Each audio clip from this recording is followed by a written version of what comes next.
Hey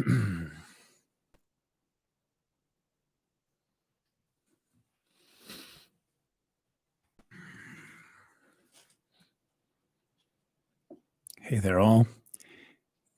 Does anyone have audio? Are we actually on the air? Hi there. Okay, good. And I assume this records automatically. This is the first time I've ever done this. I guess everybody but me has done it. Um, so we're in ambient light mode as opposed to daylight. Anyway, good evening. Welcome to the first ever Planet Waves TV live stream. My name is Eric Francis Coppolino, the editor of planetwaves.net and the host of Planet Waves FM and also this sometimes thing called Planet Waves TV that I'm getting to like more and more. And tonight's program is designed to focus on the chart for the presidential inauguration, which also happens to be a chart for the presidential impeachment on the same day. So before I get going, thank you to everyone who helped me set this up. Many people on the Planet Wave side of things helped set this up. Victoria for keeping track of all of the emails requesting the information about the login. Spencer and Katerina for helping learn basically the technicalities. And we also partially learned Zoom, but we decided that this would be easier and simpler than everyone else at Planet Waves who makes this possible. I'm the main presenter at Planet Waves, but there's about 12 people, more or less in the background, various editors and customer service reps and business people, and my beloved accountant Andrew, and many other people who actually make it possible for me to do what I do. And people wonder, wow, how is it you produce so much stuff? Well, the answer is simple. I have a lot of help. It takes a village to keep Planet Waves going. So the chat thing is open. My plan for this discussion, and please let me know how the audio is. I don't need to really lean into this mic. I imagine it's just a radio habit. Is to make a brief, well, modestly brief presentation on the pocket projector. A brief presentation on the inauguration chart, which is Wednesday. Oh, it's Wednesday. Wednesday, January 20th, 2021, at 12:01 p.m. The President of the United States, according to the Constitution, takes office on January 20th. This has been extant since the early 20th century. The president used to take office in March, I believe, written into the text of the Constitution, the one framed in the National Archive. And that was because it was pretty much impossible to travel to the Capitol in midwinter. And once there were trains and cars in the early 20th century, they moved the inauguration back up to January 20th. I'm pretty sure I've got that bit of history right. And so one thing that you can see from administration to administration is when the president's term begins. The election chart is a very difficult chart to work with because now the first vote is cast. God knows when it's thrown in the mail, and so the chart most astrologers used to use was Dixville Notch, 12:01 a.m. on election day. I've kind of given up on election charts, but there have been some interesting ones, and it's impossible to predict much from one of those. And whatever this chart is about, it is happening at a critical time in world history and American history, a time like no other. We are looking at a total restructuring of the world, the financial markets, the business environment. I wish I had my copy of the Great Reset by Klaus Schwab. Anyone who thinks this is about a virus is not paying attention, because the plans have been in place for years, and the very people who are doing all of this are talking about what they're doing. They are admitting it openly, and we are dealing with a pretext here. We're dealing with literally a pretext. And there are some people who understand what a pretext is, and there's some who don't understand what a pretext is. But a pretext is like when you say, I can't come in because I'm not feeling well, but then you go bowling. Not feeling well was a pretext. And this is the biggest pretext in the history of the universe, where I've got a cold.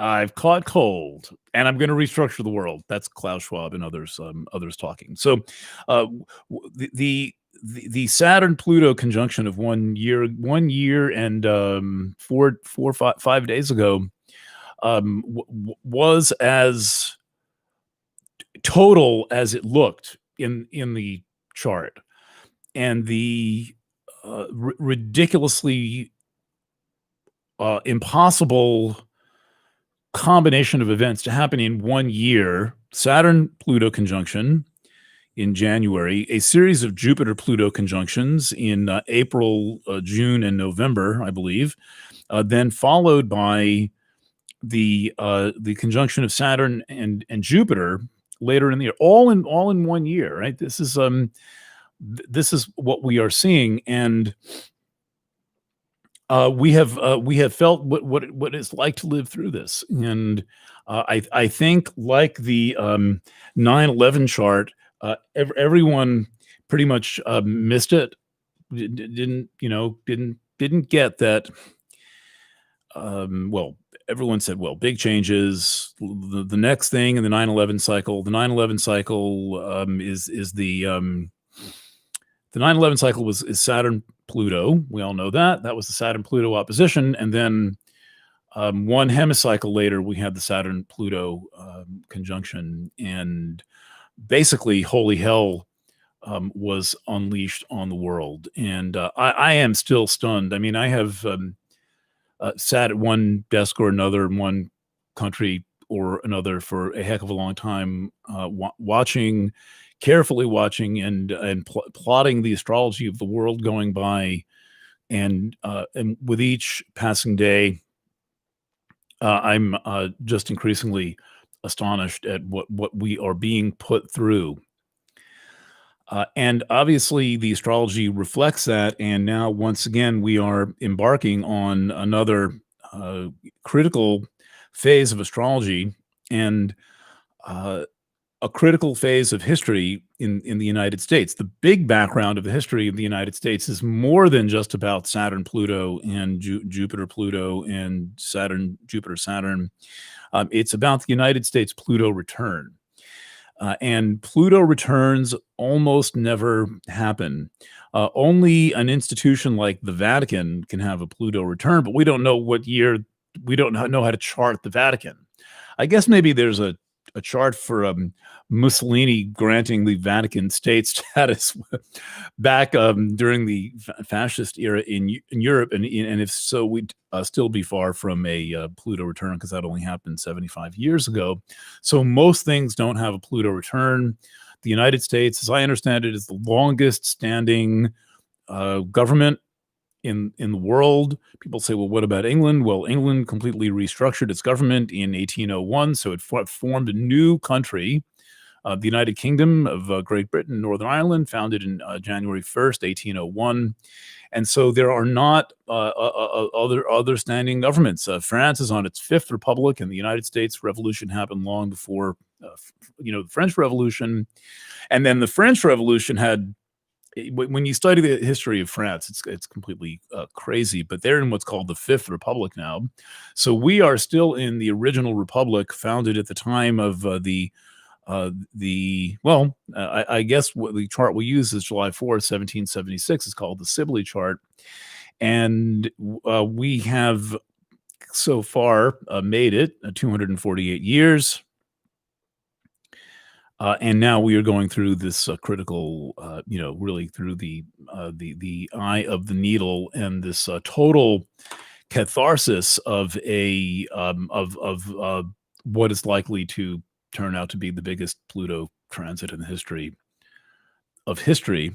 And part of why there's so much at stake is because the world has been the world of the United States for many, many years. I mean, the American century was the 19th century. 20th century was kind of the American century too, because we won all the wars except for Vietnam and Iraq and Afghanistan. And forget I said that. But was war after war, conquest after conquest, the biggest military ever, with aircraft carrier groups hither and thither. Take a look at photo of one of those. They're very impressive collections of like 20 ships. And we have a few of them, a lot of them, roaming around the world, and God knows how many nuclear missiles pointed mainly at China, Pakistan, and Russia. Still, no one talks about that, or few people do. And so the Pluto return of the United States is in many ways the Pluto return of the world that has been dominated by the United States. And clearly, the world is no longer dominated by the United States, whether financially or perhaps militarily. But China has not unleashed its fury at anyone, and in many ways, you can't say the United States has the biggest military, maybe the Navy and the Air Force, but certainly China could march straight across Eurasia, and Russia could hardly stand up to it, and then there's the whole nuclear problem. So this is the end of the world dominated by the United States, and most of our domination was financial. The almighty dollar control things, and now we're about to go off the dollar as the standard basis currency. I spent the weekend at a kind of a conclave of the, let's say, top leaders of the COVID movement in New York, and many of these people who were there, people whose names and faces you would recognize right away. People like Tom Cowan and others. There were two representatives of Children's Health Defense there, an attorney and their legislative director, and people who knew about the financial restructuring and understood the Great Reset. The Great Reset, which is the net effect of all that is happening, the complete restructuring of the economy, basically, was in the background of everything, and we all understood that that's what is driving all of this. So let's go to the chart for the Biden inauguration. I've got two versions of that chart. One of my handmade sketch charts, which to me looks like it's in reverse. I wonder how I'm going to do that. And then I've got a and I can't hold on. I'm going to come out from behind the thing here. And then this more commercial chart. And so there's details in here that are not in this highly simplified chart, but this simplified chart is the one that I'm going to be referring to, mostly because it has the salient features that I want to cover in this. And there's more than enough. And I think on this 1, 2, 3, 4, I've got 4 points to make, and then the chat stream is open. I'll be happy to take comments and questions, and respond to thoughts on pretty much whatever topic you have. Okay, so the let's go into this one. In this commercial chart, how do I do this? You haven't learned how to do this. Here you go. Where we can see the moon. Can you see that? Can you see that? I can't see what I'm doing here. There it is. Okay, see the moon there? The moon has the number value 29 and some change. that moon is a very, very, very void of course. The moon is in the last degree of Aries, and that is in some ways it's a stricture against judgment. Moon void may be one of the official strictures against judgment. This is not a horary chart; it's a constitutionally fixed event chart. So we can't say, well, we're not going to read the chart. With horary, if you cast a horary chart and you start to pick up strictures against judgment, you're allowed to just take the chart and toss it. But it's a little harder for a historical event chart like this. And so we have to bring the void moon into the discussion. And the void moons mean basically you don't know what's going to happen. I wish I have kept a log through my career of all the things that have happened under the void of course moon. But one thing that almost any astrologer will tell you is that you cannot predict what's going to happen during a void of course moon. You can think you know what the chart's about, but you can't use the chart as a predictive tool because all the rules are off. What is so interesting about the moon being void of course in the last degree of Aries is that it is where Mars was during the insurrectionist siege of the Capitol by a bunch of Republican hippies waving flags, who among whom were some agitators, and then someone let them into the Capitol, and then there was this like thing that's being played in the working media as some attempted coup d'état of the United States. And in case you haven't been following my opinion on this, that is laughable. It is so ridiculous that you would have to know nothing to believe that. And sadly, a lot of people know nothing, so they believe it. And it sounds good. And those people sure look awfully dangerous, pushing aside the bicycle racks and, running with their flags. But I did not see any battering rams and, flaming arrows and heavy artillery. Literally a bunch of Republican hippies with wearing makeup. It was very kind of Abby Hoffman-ish, right? The Viking dude and all this stuff. The Mars was in that last degree of Aries. That being the point. Mars was in the last degree of Aries for this insurrectionist uprising, and so-called, and that we could not have known in advance, right? I've been, as I mentioned in the article I sent around, I've had this chart in my old studio. I had it up on the wall for a year and a half, and every time I would pee, I would stare at the chart. That's where I put things I want to look at like 3, 4, 5 times a day. To figure out what the heck this chart was about, because I knew that it was a big deal. The Trump disaster was unfolding, and it was clear this was not going to go well. Whatever it was not going to go well. And then the constitutionally fixed turning point is 1/20/21 at 12:01 in the afternoon. Has to change. Is going to happen. A new president takes over, or Trump would be reinaugurated. Only 2 possibilities for what this chart meant in terms of the specific event.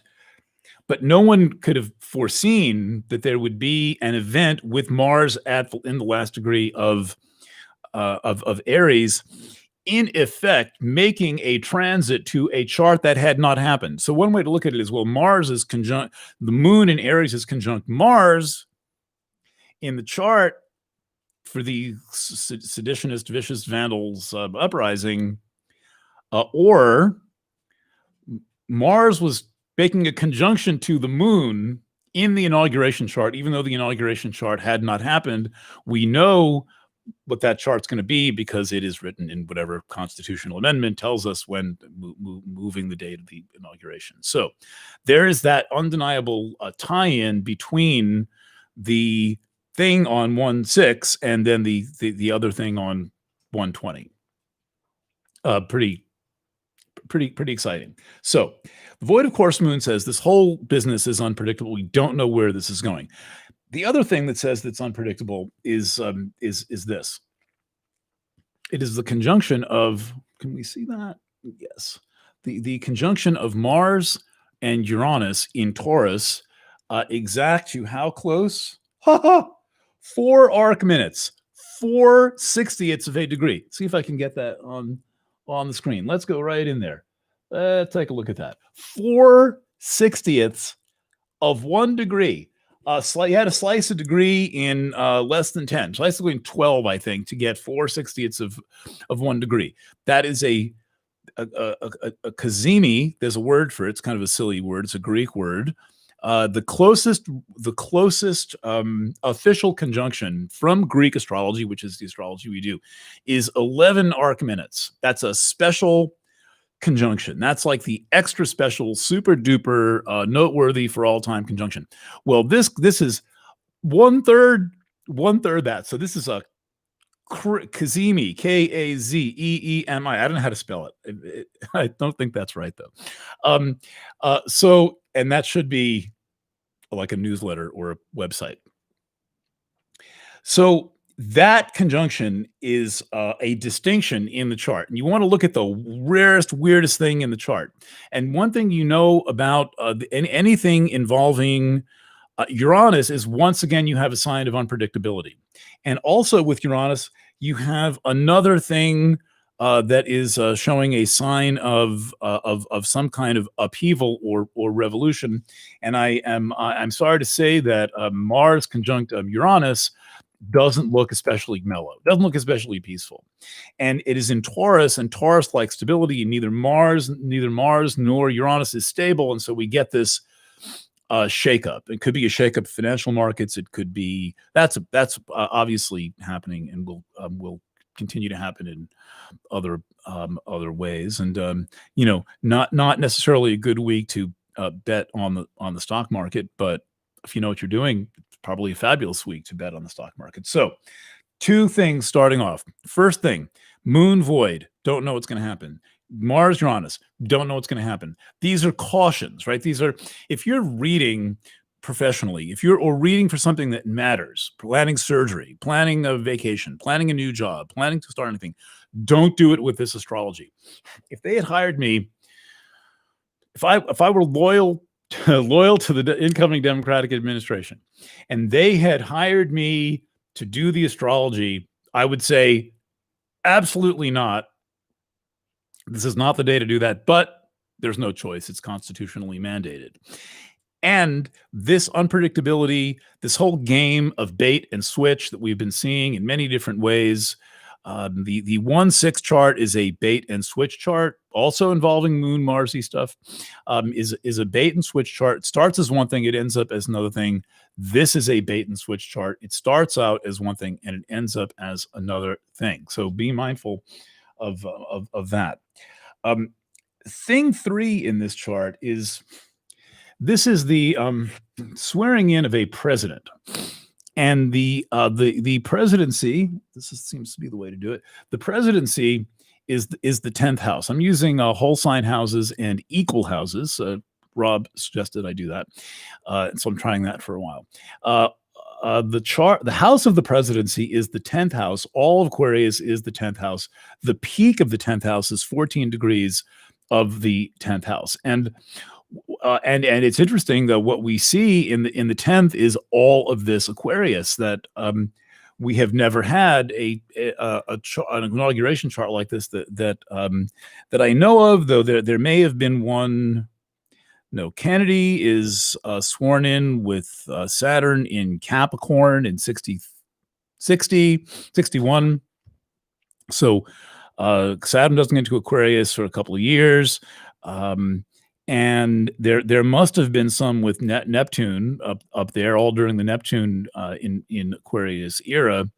But now that ended a long time ago, and now we've got a packed 10th house.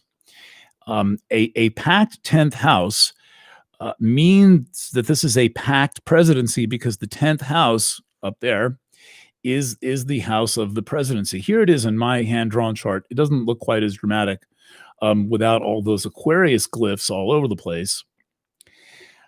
And this means a few things. And The last thing it probably means is some version of power to the people.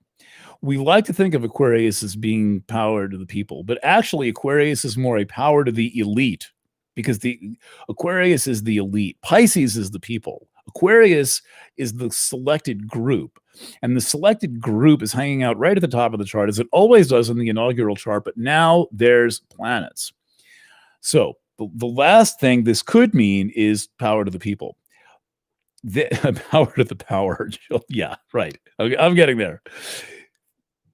Apropos of power to the power right now is technocracy. The power right now is the disembodied, completely rearranged, scrambled up, inside out world where Mark Zuckerberg has more power than the president of the United States. Where the guy who started PayPal launches rocket ships. So the government has been supplanted by the biggest corporations that now exist, which are tech corporations. And Aquarius is one manifestation of those tech corporations. Aquarius is the sign of electricity. It's the sign of energy waves. It's the sign of patterns. And every time something has passed through Aquarius, there's been another wave of internet intensity. So first, the commercial internet, Uranus passes through Aquarius. Then for the 1G, 3G, 4G internet, i.e. the Wi-Fi wireless phone device thingy internet, that was Neptune passing through. The chart for the iPhone, one of the most fascinating mundane charts that there is. It's Neptune and Aquarius rising, and that tells you. You may have figured out one of my approaches to astrology, which is to let the event teach me astrology.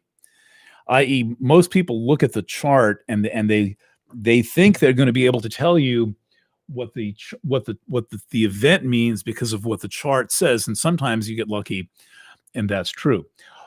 I have found, in the spirit of interviewing my clients before I read their chart, that the mundane event tells you what the chart is about. Now, who knew when Steve Jobs got on the stage in San Francisco that day and projected the iPhone with the dial? Someone photoshopped a kind of a rotary phone onto the iPhone. Who knew that this thing was going to completely restructure the whole world? Well, Marshall McLuhan would have known. Eric McLuhan probably knew, because they know what these technological innovations do. They know what they do, and they tend to be unleashed, stop at nothing evolution. And this is what we got. A whole new world was born from that announcement by Steve Jobs at AppleCon, or whatever the hell it's called, that introduced this device that changed everything and now has us enslaved. I mean, I think we need to look honestly at this. Without the phone, Covey Pass would not be possible. This constant GPS tracking would not be possible. High security events would not be asking you to leave your phone home or in the car and turn it off. People are starting to slowly figure out, but the thing is so damn convenient that, oh, well, you can get email and make calls and stuff and text and all 20 different things, but we are enslaved by it now, not just conceptually, not just by thinking we needed to check email on the way to the store, but because it is stalking us and tracking us and increasingly connected to our biometric data.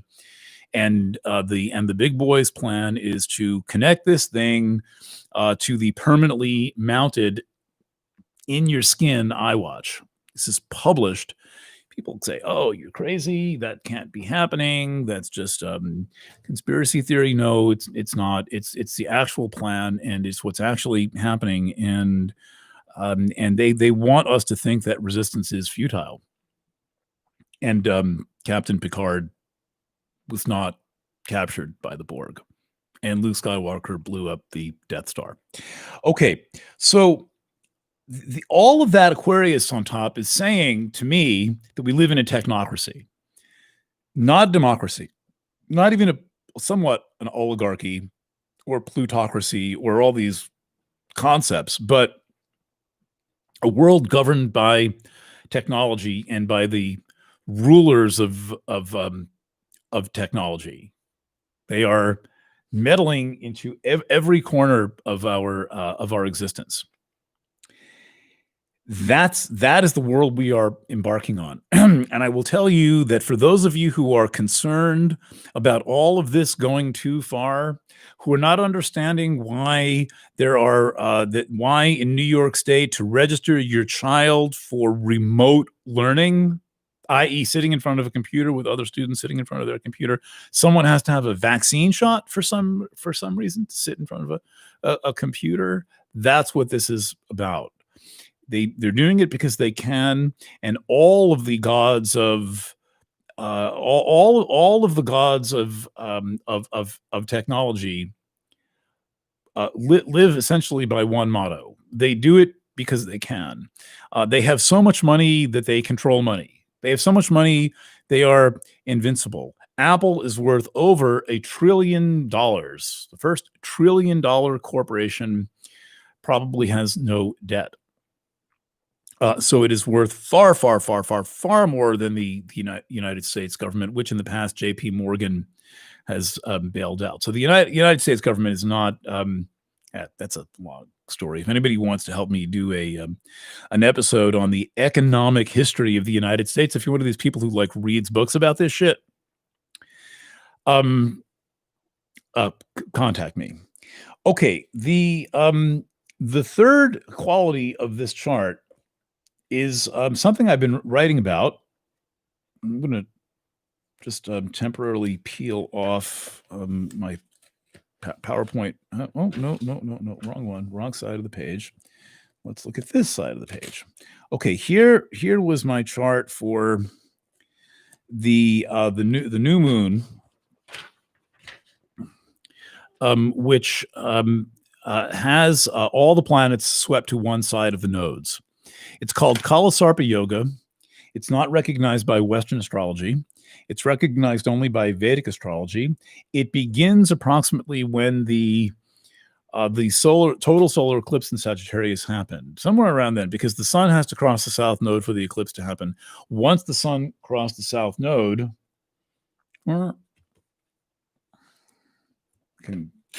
oopsie.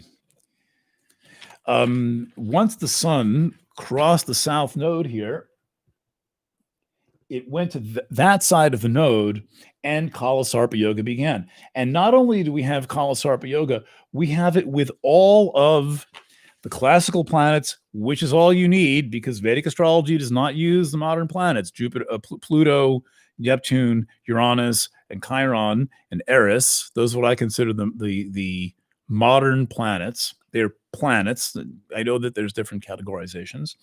And all the first three original centaurs, and many of the most important asteroids. Vesta, notably, is at the opposite point of Neptune. We can maybe find that easier on this written chart. So what Kalasarpa Yoga does is it basically raises the stakes on everything. It is a chart that is in a reaction to something that happened in the past, appropriate enough. It is a natal chart. It's like the bouncing off the previous lifetime into the current lifetime. So when you see the chart of a person with Kalasarpa Yoga, and I've maybe seen it 3 times in my career, you know that the person is, or you can hypothesize the person is in some very extreme reaction to the events of a previous lifetime, unfinished business, unfulfilled commitment of some kind, or some kind of karmic cleanup work that has gone on. I have never, that I recall, seen it in an event chart, and this is by far the most important event chart I think we have ever read, and we have done thousands of event charts at Planet Waves. Planet Waves evolved into, in many ways, a mundane astrology news chart reading service. We have read countless event charts. My friend Cindy and I kind of grew up reading charts for mass shootings. I can't believe it. But we read like maybe 12 major mass shootings and deduced and figured out and went through and dug through 50,000 newspaper articles and all this stuff. This blows them all away as an event chart. And this event chart is a chart with Kala Sarpa Yoga. Look, see, there are the lunar nodes, and all the action is to one side of the nodes. Even more so, I just learned in my latest round of approximately maybe 10 different major rounds of researching Kala Sarpa Yoga that the ascendant can count as part of the pattern. And in this case, we have the ascendant also swept to the same side of the chart as all of the planets. So it is full on Kala Sarpa Yoga, the most karmic chart ever. We have to be on guard. We have to be paying attention. Americans have no sense of history. Most don't really care. Even people who are very well informed are having trouble caring or recognizing the gravitas of this moment. And there is something in the chart that is really truly standing out, which is that if Kala Sarpa Yoga is all the planets swept to one side of the chart, right, like that, all of them above there, the thing that is the focal point is whatever is the closest square to the lunar nodes. And as you can see, there is a conjunction.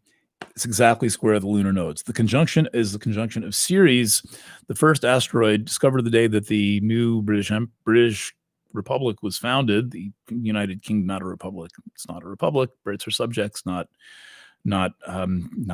sovereigns, not citizens. Was founded was the day that Ceres was discovered, January 1st, 1801. Astonishing, but that is what happened. And Ceres is the Roman version of Demeter and is a marvelously complex asteroid, one of the hardest planets I've ever had to delineate. I've probably delineated 50 minor planets over the years, new discoveries, everything from Sedna to Eris and many new centaurs, 1992 QB1, planets without names. Ceres has been a very challenging planet.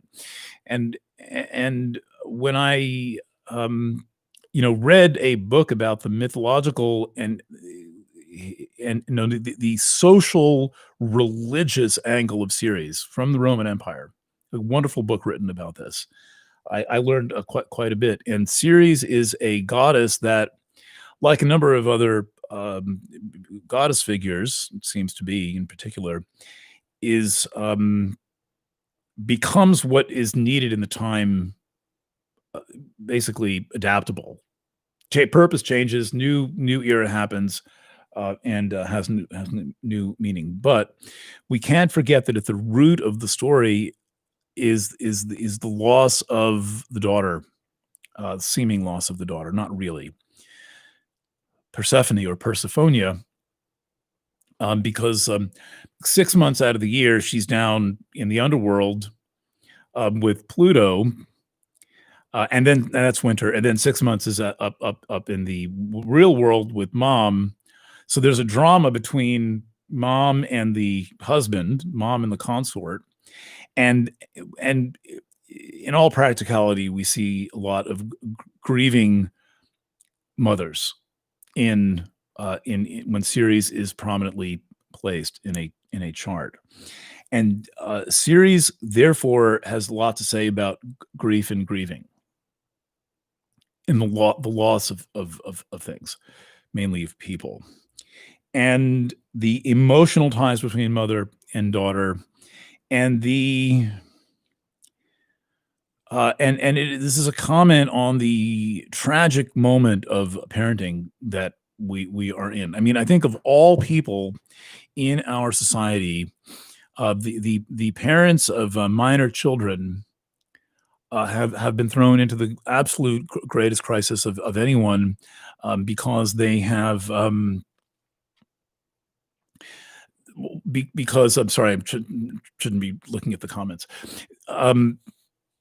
Because the lives of their children, the academic lives of their children have been completely disrupted, and this has disrupted the work lives of many of the parents. It has sent society to shut the school system down, which was completely unnecessary and something no one ever would have foreseen. And why you have to look critically and question what the holy fuck happened in 2020. There were no plans. No one would have thought they were going to shut down the entire public school system in every college and university practically in the world. And this has been very, very hard on parents. So that's thing one. The theft of the future from young children. I mean, I am finally glad that I am kind of old and that when I look at what's happening in the world, I'm thankful. I've lived all over Western Europe. I've lived all over the United States. I've lived several different places in Canada. I've traveled to many countries. I've done a lot of the things that people wish that they could do. I'm glad I did them when I was a modestly young man. This is not the world that young people are entering. The young people in this world are having their future stolen for the sake of the greed of very rich men. That's it. It is not to protect them from a virus. It is pure greed. It is they are probably selling futures and debentures and short selling bullshit to they like poverty bonds. It is so horrifying that this has happened. However, we are in denial, and the denial piece is Neptune. So Neptune, there, see it right there. Neptune, their Ceres. Neptune and Ceres are both exactly square the nodes. It's a very, very close conjunction. It is exact to less than 1/2 of a degree. Not Cazimi, but it's 1/2 of 1 degree, partile conjunct, right in the same degree of Pisces. And square the lunar nodes. So it is the most Kalasopra of all the things in this chart, and it is evocative of the denial trip that is extant at this time. The blatant denial trip. The people who the most important thing in their life is putting on 2 masks so that when they go shopping and attacking somebody else. This is completely fucking ridiculous. These are people who've never heard of Klaus Schwab or wouldn't care if they had. And additionally, the denial trip of Ceres conjunct Neptune square the nodes means everything hinges on it. And second, it means that the denial of the actual underlying feeling is able to be used to completely manipulate us.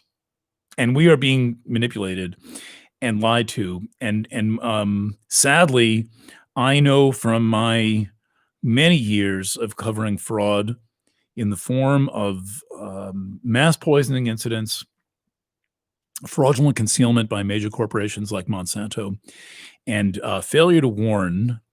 My specialty is civil fraud and toxic tort litigation context. I've spent a lot of time talking to people who were being defrauded, mostly parents of children, and most don't give a toss that they're being lied to. No matter how many times the government lies, the assumption is that what the government says is true. And I have grieved over and over again. I've stopped staying up late nights, worried about the heating systems in Cape and Gage, Bliss, and Scudder Halls at SUNY New Paltz, kicking in September and October, poisoning the students whose bed is right next to the heater, for that matter, anywhere in the building. I have gotten over that much, but I have not gotten over the parents who brought their children into those buildings and stashed them away in contaminated buildings on the say-so of the same state government, the same state Department of Health, that ordered the entire 19.5 million people of New York State into masks constricting the breathing of every man, woman, and child over the age of 2 with no scientific data to back it up. It is the same fraud by the same Department of Health. Don't worry, everything's fine. And when you study fraud, you particularly civil federal, which is my specialty, you learn that the perpetrator of fraud is responsible for their actions until the potential defendant has the information they need to know that they're being defrauded. So once you've discovered the fraud, you're responsible for it. And not only once you've discovered it, once you should suspect or should know and fail to act, you remain responsible. In other words, the federal fraud statute, which I think is well crafted, but there's insight in this, that you're responsible for what you know. And being in denial doesn't mean that you don't know it. Being in denial just means that you're in denial. And every day that goes by that you don't act on what you know, you're more and more fucked. Because at a certain point, you lose all right and all right to make a claim. Even within the statute of limitations, there's something called the laches defense. If that's so important, why did you wait a year to file? Statute of limitations is 3 years, but you're saying you were so aggrieved and harmed. Why did you wait a year even? There's a right. So the defendant in a fraud claim can even move to dismiss a claim well within the statute of limitations, based on saying you knew, you should have known, you should have suspected. That's where we are right now. Everything we need to know, we know. Everything we need to suspect, we need to suspect. And we are in denial. And it is square the nodes. If you don't do what square the nodes, you don't do anything. You have no ability to work the karmic process of the nodes, the dharma on one end, the karma on the other end, the movement of energy through the nodes. The nodes are like a jet stream going through the chart. The nodes are not these two little hooks hanging out at the end. This is like a wind tunnel. There's nothing there. It's just a point in space and time. It's like a hypothetical point almost, but they are like a wind tunnel. When you finally feel the nodes, you practically have to hold on to your chair. If you know this, if you have the nodes rising, if you have a planet conjunct the nodes, you know that planet is caught in the jet stream. And the thing in the jet stream is the denial of our emotions. And then on top of that, Ceres represents grain, food, and farming. And we are entering a massive food security crisis. We are used to just going to the store and buying milk. And I can see a day coming when that is not going to be possible, and when gardening might even be banned. I mean, places where collecting rainwater is banned. You can't even put a cistern on your roof to collect rainwater. And so we are in these really times we should be acting with real concern and caution, and for most people it's like, wear your fucking mask. That's all I care about. Don't give me a virus. Don't kill grandma. The biggest, ugliest magician's assistant, a distraction, a dancing skeleton, distracting from all of this inevitable stuff that is about to be heaped on us. We must come out of denial. Okay, so that is what I have to say. Happy to be in. Take some comments or questions. I see some cool. Okay, can you talk more about the Roman Empire? Yeah, I'm not a specialist in the Roman Empire, but I would be happy to take some questions about this particular chart or anything that I have spoken of tonight. So slow mode is on. It's back to the United States of America versus caps lock backwards land of fuckery. Any thoughts or questions? I know that I have this thing set in slow mode. Spencer, do you think it's possible to take off slow mode without ruining everything? Let's see if I can try that. Participants toggle. Slow mode is on.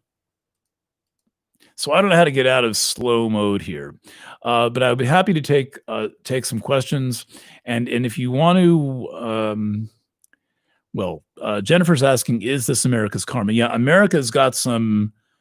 It owes the universe something for all the people that all the first people that were killed, and all the second people, the African slave trade. The United States is built on at least 3 genocides: the Native Americans, the Buffalo, and the African slaves. And so there's a lot of karma in the United States. And I have often called the Sibley chart the chart of the squandered inheritance. Someone is asking, why the troops in D.C.? This is all political theater. The troops in D.C., and if you listen to Planet Waves this week, Deb Samuels called in and reported that they're expecting a white supremacist uprising in every capital in the nation. And if anybody's ever been to Albany, New York, you think, what, like one white supremacist is going to come and storm the Capitol building? So they're locking down all these capitals. I am cautious of anything that blocks the people from the government. They certainly had plenty of notice on the 6th because everybody knew what was being planned. It was talked about openly, planned on social media, Eventbrite, buses rented, and people coming, as if it was, high school sports lobbying day or something like that. Everybody knew it was going to happen. No security. Now everything's on lockdown. There's practically going to be a virtual inauguration for the first time in history. It is all political theater. You know this when you hear that they're warning, BLM activists warning people to keep a 2-week supply of food in the house and charge up all your devices and your batteries in case the power grid is taken out by white supremacists. Really? Okay. Any thoughts on the history of inaugurations occurring under the Great Conjunction resulting in assassinations or attempt? So I have thought this through a lot of times, and that used to be called the 0-year theory, and then that was before I knew astrology. So it is great conjunctions, Jupiter, Saturn, happening, and many of the presidents who were inaugurated in years where there was a Jupiter Saturn conjunction didn't live to the end of their term. It would seem to me that Reagan broke that spell. He was elected in a 0-year great conjunction year and was nearly killed. I mean, the only reason he didn't die was because the exploding bullet failed to go off. He was shot, as far as I understand this, with a thing that traveled through his body and wedged in his shoulder and didn't blow up. And he probably would have been killed. The guy, 69, 68 years old. And so Reagan breaks the 0-year. With Roosevelt, it's kind of sketchy because he's elected in 40, and this is his fourth term, right? So,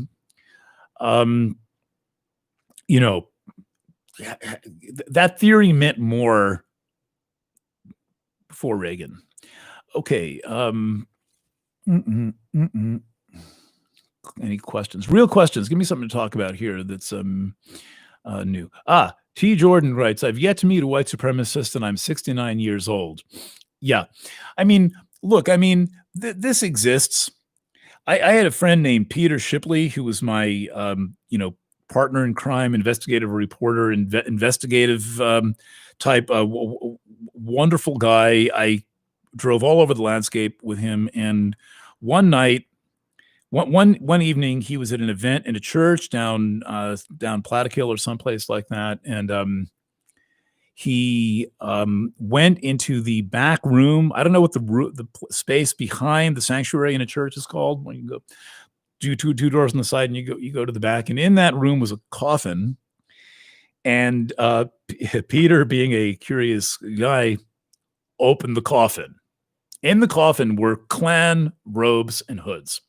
Okay, this is like 40 years ago, and what it meant was there was some kind of Ku Klux Klan Boy Scout bunch of dudes who would prance around in robes, but you never heard a thing out of them. There's never, yeah, it's white supremacists like in Massachusetts. Maybe I think this is in many ways a unnecessary concept right now in a bugaboo. Do you think mass arrest will take place of these corrupt people and pedos? No, I do not. That seems to be a persistent dream of the QAnon people. They're always like, and tomorrow all the pedophiles are going to be arrested, and Trump will have them all arrested and prevail. There's no one there's no one to arrest them, and the whole topic of pedophilia needs a good analysis. Assuming it's happening, we need to talk about why it's happening and why so many people at the very top rungs of society get caught in the Jeffrey Epstein scandal. Why is Bill Gates there? Why are the Clintons there? Why is everyone and their sister flying around on the Lolita Express? Why? How is that even possible? And I have a theory. Okay, let's see. Do you think the shit will continue after April? Biden, I don't know what power the federal government has to make a mask mandate powerful. The federal government can't even control the speed limit on the federal highways. What they can do is they can threaten to withhold federal dollars and essentially try to starve the states of money for some program. They can say, we're going to give you COVID relief, but only if you make masks mandatory. We need to deal squarely with the mask issue, I think, and not get into all this hopey, changey stuff, but recognize that no state has been able to produce a study that says masks are effective. You may think they are, you may think that they're not, you may feel better wearing one, you may feel worse wearing one, you may feel worse and feel better because you feel like shit at the end of the day.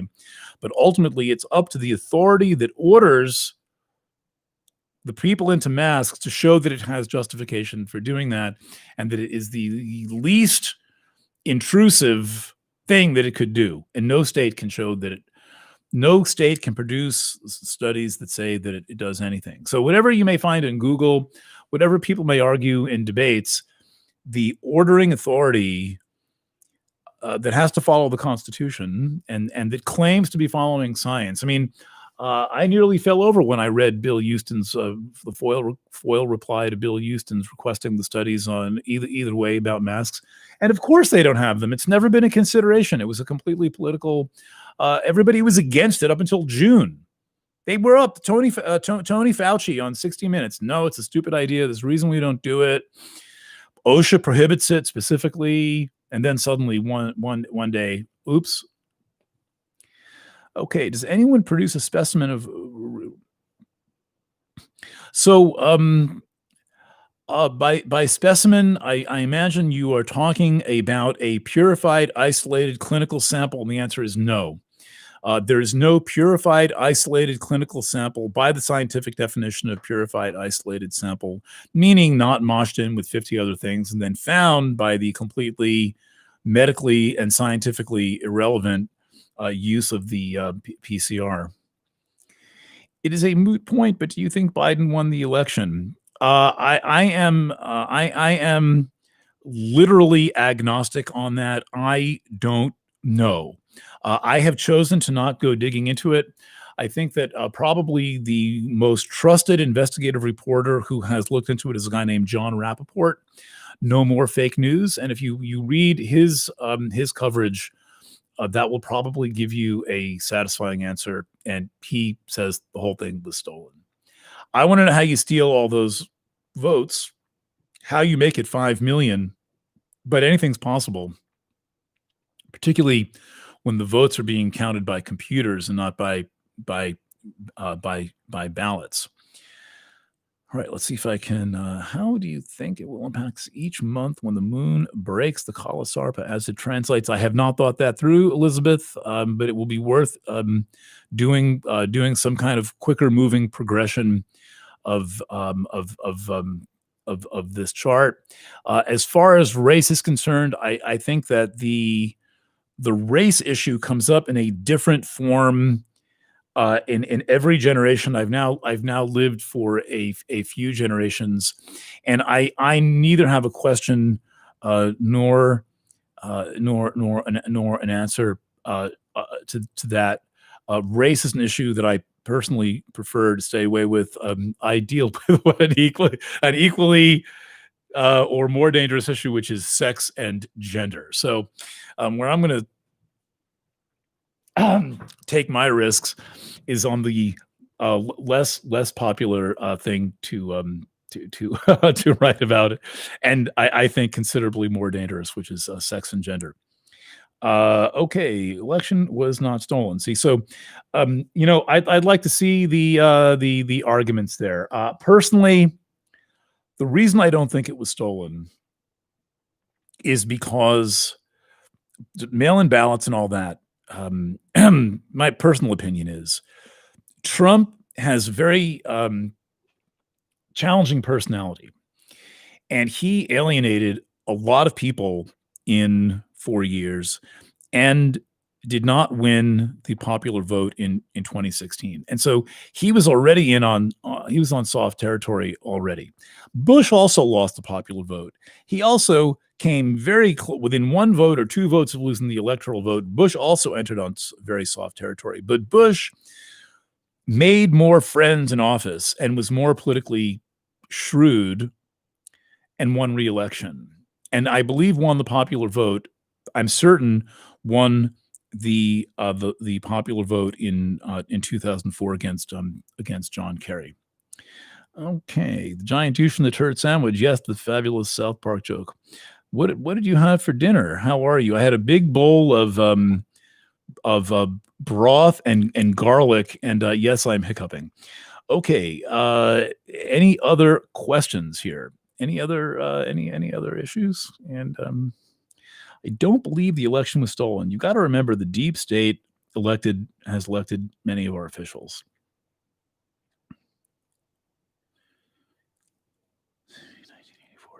Yeah, so you can see these comments.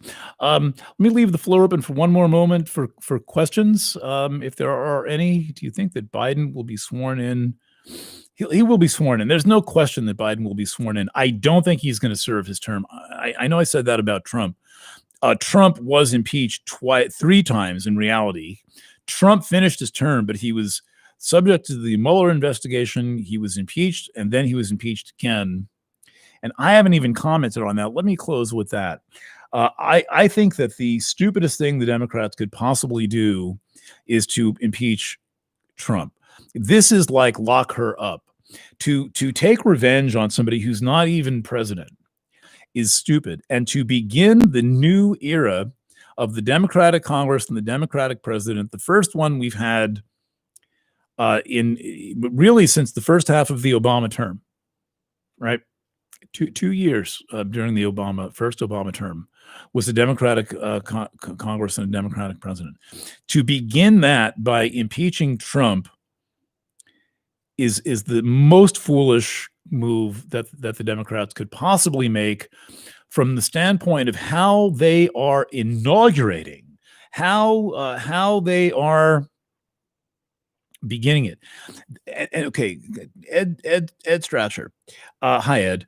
They can constitutionally disqualify him, but they will never get the votes to do that. And if impeaching him makes me feel bad for him, you better believe it makes his supporters feel bad for him. And if I think it's stupid, you can be sure a lot of other people, especially the people who support him, feel it's not going to prevent him. He's going to be very old in 4 years, and there's going to be a lot of water under the bridge.